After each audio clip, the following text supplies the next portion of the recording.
And those judges ought to have been immediately subjected to impeachment proceedings for abuse of their judicial power.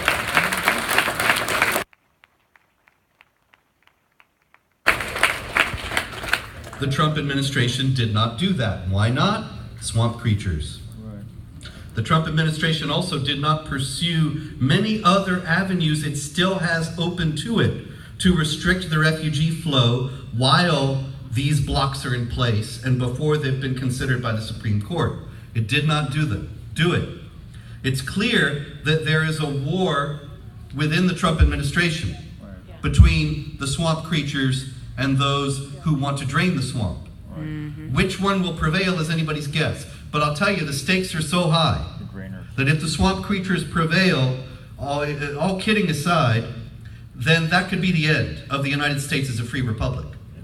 And I am not overstating the case, because you cannot possibly, as we see in the example of Sweden, bring in large numbers of people, even if they never commit any more terror attacks.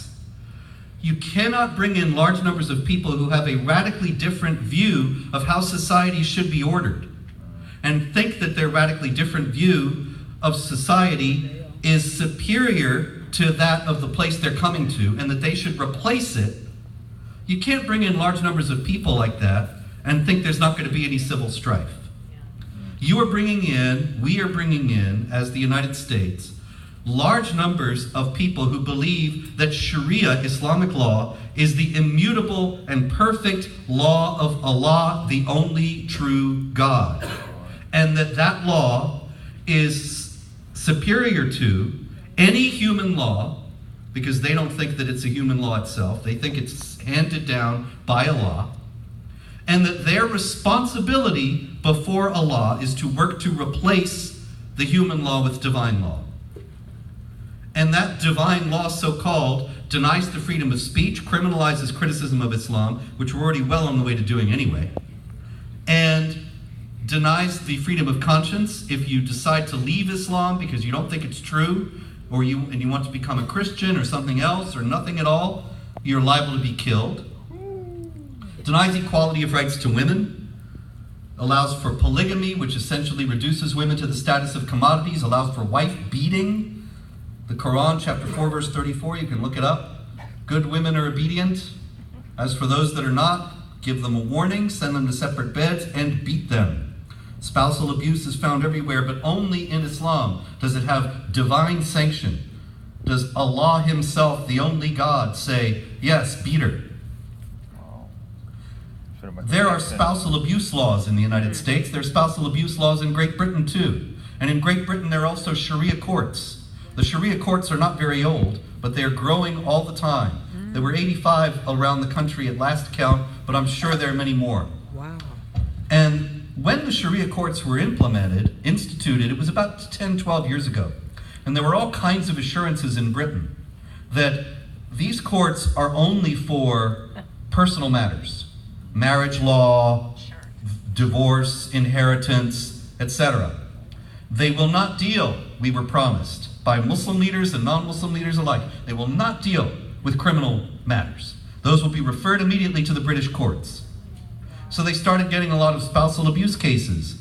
My husband beat me, the woman would say. And the Sharia judges would say, we'll go back and try to please him more energetically. And they did not refer the spousal abuse cases to the criminal courts. They lied. They said they would and they didn't. Imagine that. And this is in microcosm. It's become a big problem in Britain now. And they're trying to investigate the Sharia courts, but they don't want to offend Muslims, and so they have to do it very gingerly and carefully. But the problem is, what are you going to do about women's rights when you are allowing for the presence of Sharia?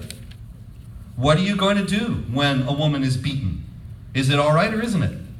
It can't be both. It can't be all right for some people and not for others. It's one or the other.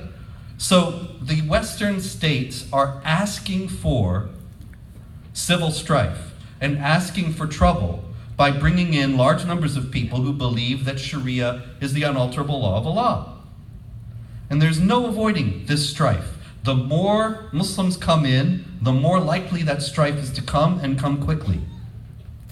We see that Sweden is now, Stockholm is the rape capital of the world. And why? Because the Quran says, chapter 33, verse 59, it says, let women draw their veils over their bosoms so they are not molested. So if they're not veiled, you see, the subtext is, go ahead and molest them. They have it coming.